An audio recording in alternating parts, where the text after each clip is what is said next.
안녕하세요. 광야 그리스도인 공동체입니다. 이 영상은 우리 공동체에서 주일 예배를 통해 함께 나누었던 말씀, 그 말씀을 조금 간략하게 정리해서 강해와 강의 형식으로 우리 후원자분들과 그리고 우리 광야 그리스도인 공동체에 관심을 가지고 지켜봐 주시는 많은 구독자분들을 위해 제작한 영상입니다. 첫 번째로 우리는 창세기라고 하는 성서의 책을 함께 들여다보기로 했는데요. 그 첫 번째 본문인 1장 1절에서 5절까지의 내용을 창조의 시작이라고 하는 제목으로 함께 나누어 보려고 합니다. 그러면 이 본문을 먼저 들여다보겠습니다. 창세기 1장 1절에서 5절 말씀. 태초에 하나님이 천지를 창조하시니라. 땅이 혼돈하고 공허하며 흑암이 깊음 위에 있고 하나님의 영은 수면 위에 운행하시니라. 하나님이 이르시되 빛이 있으라 하시니 빛이 있었고 빛이 하나님이 보시기에 좋았더라. 하나님이 빛과 어둠을 나누사 하나님이 빛을 낮이라 부르시고 어둠을 밤이라 부르시니라. 저녁이 되고 아침이 되니 이는 첫째 날이니라. 처음, 그리고 시작.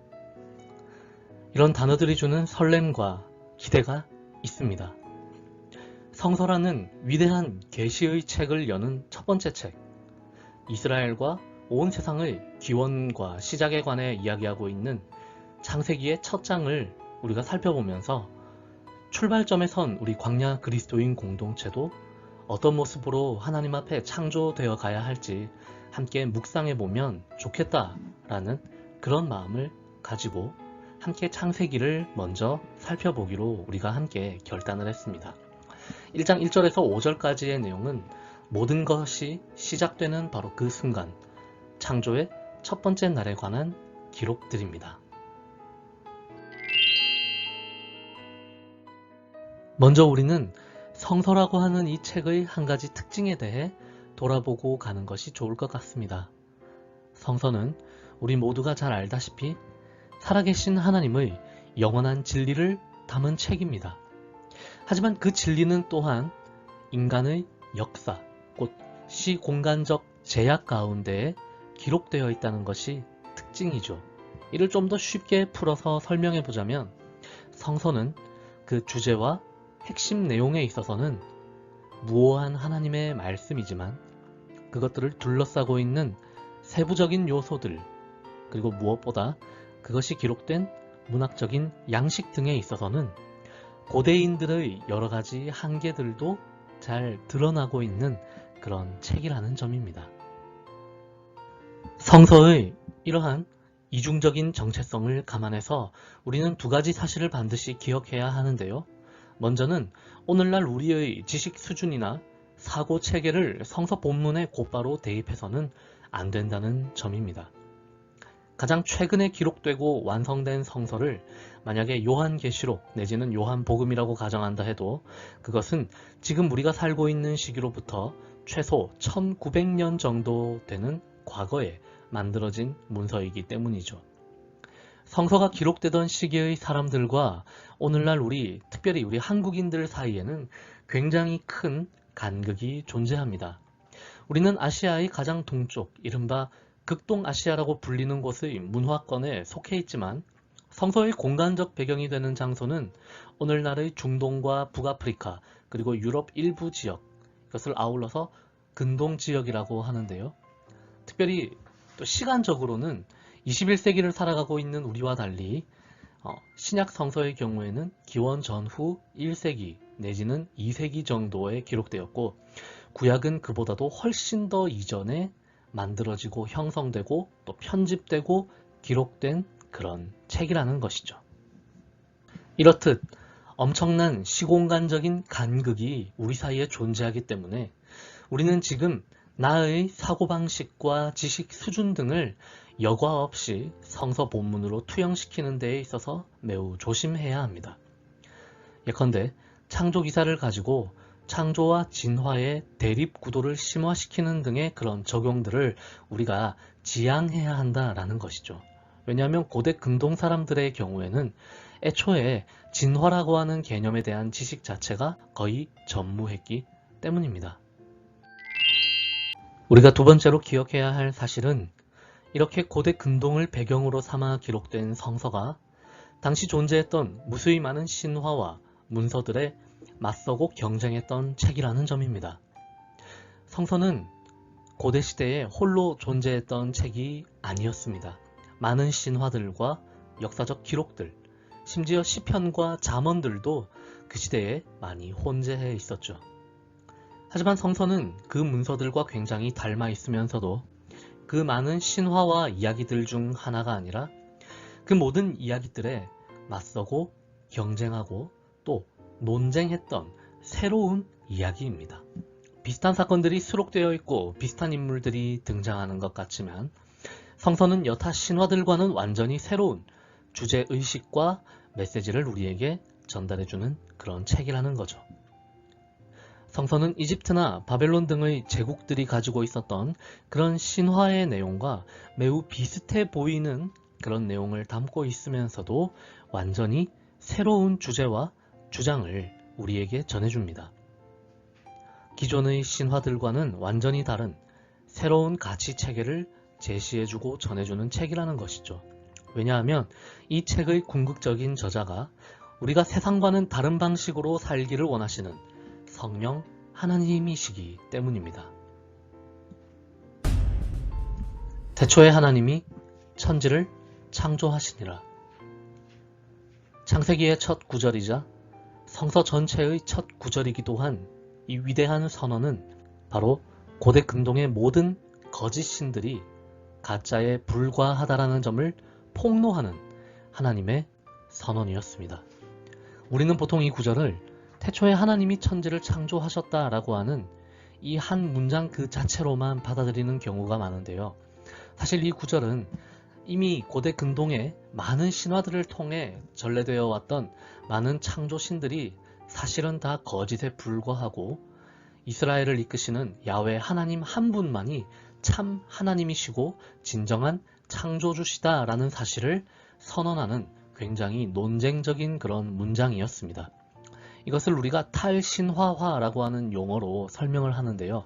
그 신화에 존재했던 많은 가짜 신들을 부정하고 그 신들이 거짓이라는 사실을 폭로하는 그런 작업이 창세기 1장 1절에 들어가 있다라는 것이죠. 많은 사람들은 창조기사의 초점을 창조론이냐 아니면 진화론이냐에 맞추곤 합니다. 하지만 고대 근동 사람들의 맥락에서 이 창조기사의 초점은 사실 누가 진짜 하나님이신가 혹은 누가 진정한 창조주인가에 있었습니다. 왜냐하면 고대 근동에는 이미 많은 창조신들이 존재하고 있었기 때문이죠. 창세기의 첫 구절은 이런 가짜 신들에 맞서서 살아계신 하나님, 말씀으로 온 세상을 창조하신 하나님만이 진정한 창조주라는 사실을 선언하는 문구입니다. 하나님께서 창조기사에 기록해 놓으신 많은 피조물들이 있는데요. 하늘, 그리고 땅, 그리고 바다, 그리고 강, 육상의 많은 생물들, 혹은 공중에 나는 새들, 혹은 바다에 살아가는 바다 생물들, 이 모든 것들이 사실 고대 근동 사람들에게는 신으로 추앙받던 많은 신적 존재들이었던 것이죠. 창세기는 이러한 잘못된 신관에 맞서서 최고 유일신론을 전개합니다. 그것은 야훼 하나님, 말씀으로 세상을 창조하신 우리 주님만이 진짜 하나님이시며 다른 모든 것들은 신이 아니라 하늘이라 해도 해와 달과 별이라 해도 그것은 모두 다 창조주의 피조물에 불과하다라는 사실을 창조기사는 선언하고 있는 것이죠. 창조기사에 대한 또 하나의 보편적인 오해는 성서에 기록된 창조라고 하는 하나님의 행위가 무에서부터 유를 만들어내는 것이라고 생각하는 일입니다. 오늘날 이 21세기의 과학적 관점에서 우리는 존재하지 않던 것을 존재하게 만드는 일을 창조라고 이해한다는 것이죠. 하지만 고대 근동 사람들의 맥락에서 창조 행위는 무에서 유를 만들어내는 개념이라기보다 혼돈과 공허를 정복하는 그런 행위에 더욱 가까웠습니다. 혼돈, 우리가 카오스라고 부르는 모든 것이 뒤섞여 엉망이 되어 있는 이 파멸의 상태, 그리고 공허, 어떤 공간이 텅텅 비어 있어서 마치 죽음을 연상시키는 그런 상태. 이 두 가지를 질서와 채움으로 각각 정복해 가는 것이 바로 신의 창조 행위라고 고대 근동 사람들은 믿었다는 것이죠. 창세기 1장 2절에는 혼돈과 공허라고 하는 단어가 곧바로 등장합니다. 태초에 하나님이 천지를 창조하셨는데 그 창조 행위라는 것이 바로 태초의 혼돈과 태초의 공허를 하나님께서 질서와 채움으로 정복해 가시는 작업이었다라는 것이죠. 흑암과 기쁨 이런 단어들도 동일한 맥락에서 이해를 하면 될 것 같고요. 이 혼돈과 공허를 정복하시는 준비 작업이 바로 그 본문에 이어서 등장을 하고 있습니다. 그것은 바로 하나님의 영, 수면 위를 운행하시던 하나님의 성령 혹은 하나님의 바람이라고 번역되는 하나님의 존재입니다. 태초에 혼돈과 공허가 존재했습니다. 하지만 다른 모든 신들과 달리 하나님께서는 처음부터 이 혼돈과 공허를 하나님의 빛으로 채워가시려는 마음의 작정을 이미 두시고 계셨던 것이죠.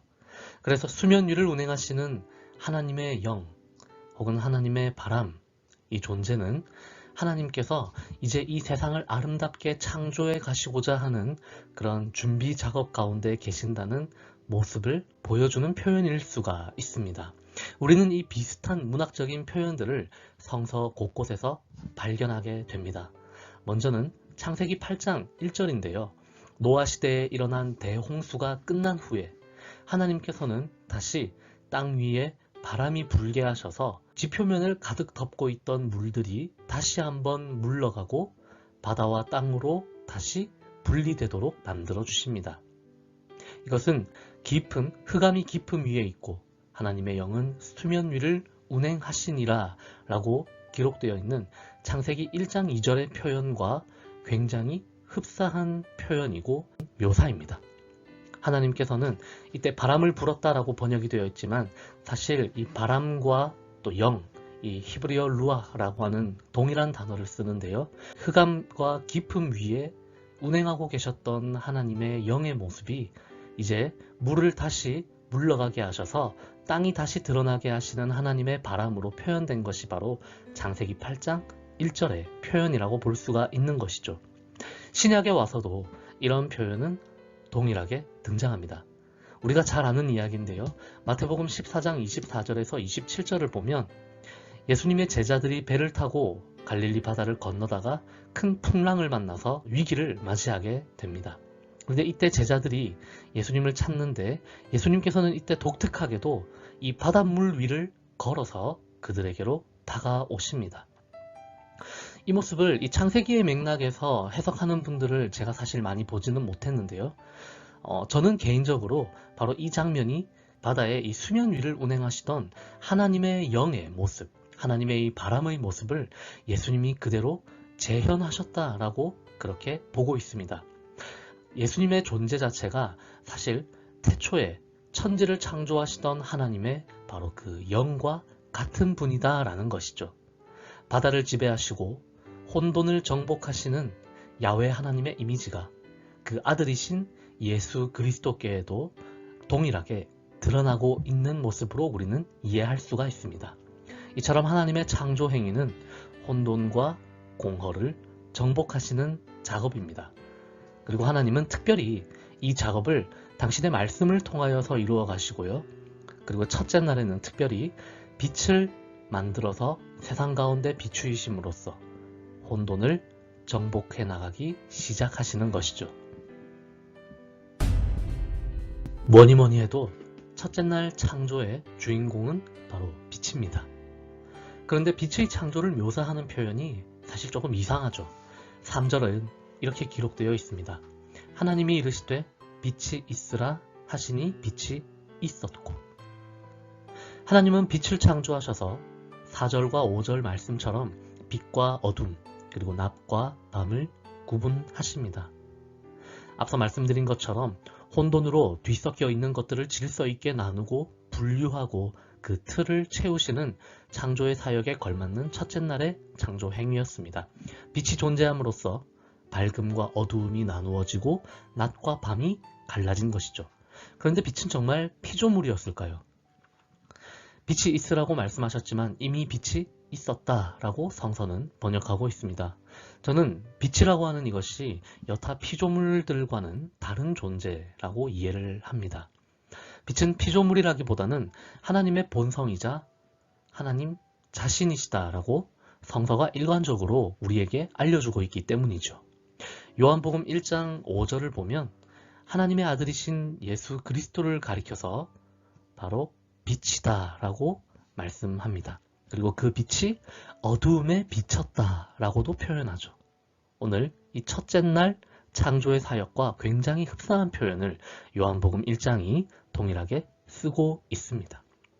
요한계시록의 마지막 장에는 완전히 이루어진 하나님 나라에 더 이상 등불과 햇빛이 필요 없다.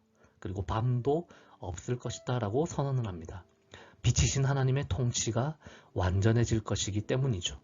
빛은 있으라고 명령되었지만 사실 있으라는 명령 이전부터 존재했던 하나님의 속성이라고 볼 수가 있습니다.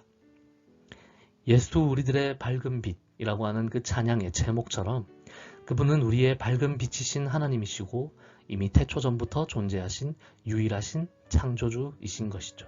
하나님이 스스로 첫 번째 피조물과 같은 지위가 되셔서 창조의 서막을 여는 일을 직접 행하신 것이 아닌가 하고 생각해 볼 수가 있는 것입니다. 창세기 1장과 2장 서두 부분을 보시면 여섯째 날의 사역을 뒤로 하고 일곱째 날 안식을 누리심으로써 하나님의 창조 사역이 완성되는 그런 모습을 보게 됩니다. 그런데 바로 창세기 3장에 들어가자마자 이러한 창조의 온전함에 균열을 만들어내는 사건이 발생하고 맙니다. 그것은 바로 인간의 죄와 불순종입니다.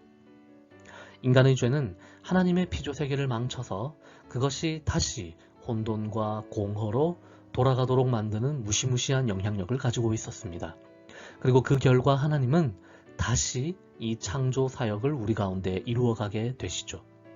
요한복음 5장 17절을 보면 예수님께서 내 아버지께서 이제까지 일하시니 나도 일한다 라고 말씀하십니다. 이것은 세상에 새로운 창조의 사역으로 역사에 가고 계시는 하나님의 모습과 열정을 보여주는 표현입니다. 창조는 우리 가운데 시작되었지만 궁극적으로 완벽하게 완성되지 않고 여전히 새 창조의 사역을 통해서 우리 가운데 진행되고 있다라는 것이죠. 우리의 모든 죄와 죽음이 정복되는 그 마지막 날이 되기 전까지 우리 안에 새로운 창조의 사역은 여전히 주님과 주님의 영을 통해 이루어져 가고 있는 것입니다. 광야 그리스도인 공동체가 만들어진 일도 바로 하나님의 이런 새로운 창조의 사역의 일환이다라고 저는 생각합니다. 제가 기획한 것도 아니고 우리 공동체의 어떤 형제 자매가 기획한 것도 아니라 바로 태초에 이 일을 생각하고 기획하신 하나님의 섭리와 경륜이 있다라는 것이죠. 하나님의 그러한 경륜이 우리의 만남을 창조하셨고 이 공동체의 출발을 이루어 가신 것입니다. 저는 출발선 상에 선 우리 공동체가 온 우주를 그 출발점에 세우셨을 때 하나님께서 품으셨던 그 마음을 알기 원하고 또 품기 원합니다.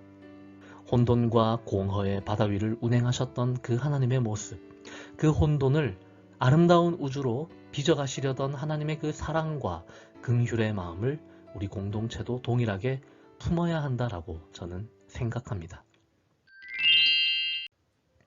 오늘 우리가 사는 세상을 바라보면 여전히 혼돈과 공허가 가득하고 활개치고 있음을 보게 됩니다. 빛이 없는 까마득한 어둠과 같은 그런 이 세상의 모습 앞에서 우리가 할 수 있는 일은 태초에 첫째 날 빛이 있으라라고 선언하셨던 그 하나님의 음성을 따라 우리가 하나님의 그 빛이 되어 이 어두운 세상을 비추고 혼돈과 공허를 주님과 함께 정복해 가는 일이라고 저는 생각합니다. 하나님께서 보시기에 좋은 세상, 빛이신 예수 그리스도의 통치가 이루어지는 그 세상이 만들어져 가는데 우리 공동체가 작은 힘이나마 함께 보탤 수 있기를 소망합니다. 빛은 어두움의 존재를 고발하고 폭로하죠.